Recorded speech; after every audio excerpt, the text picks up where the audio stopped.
1 litre కోకోమాక్స్ ను 20 లీటర్ల నీటిలో కలిపి 21 చెట్లకు 1 లీటర్ చొప్పున 3 సార్లు ఇచ్చాము. దీనివల్ల కొమ్మకాయల రాలిపోవడం నియంత్రితమై దిగుబడి గణనీయంగా పెరిగింది. ఈ మార్పు మాకు ఎంతో ఆనందాన్ని ఇచ్చింది. అందరూ రైతులు కోకోమాక్స్ ఉపయోగించాలని కోరుకుంటున్నాను. నా పేరు వివేకానంద. నేను తేని జిల్లాలో నివసిస్తున్నాను. శ్రీ తిరువరుత్సెల్వం గారి కొబ్బరి తోటలో పనిచేస్తున్నాను. ఈ తోటలో 1500 కొబ్బరి చెట్లు మరియు 1000 మామిడి చెట్లు ఉన్నాయి.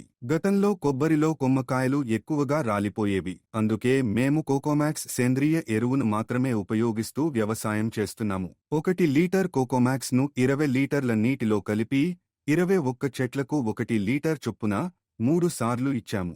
దీనివల్ల కొమ్మకాయల రాలిపోవడం నియంత్రితమై దిగుబడి గణనీయంగా పెరిగింది. ఈ మార్పు మాకు ఎంతో ఆనందాన్ని ఇచ్చింది. అందరూ రైతులు కోకోమాక్స్ ఉపయోగించాలని కోరుకుంటున్నాను. ఏపీకేఎస్ ఆర్గానిక్స్ కు ధన్యవాదాలు.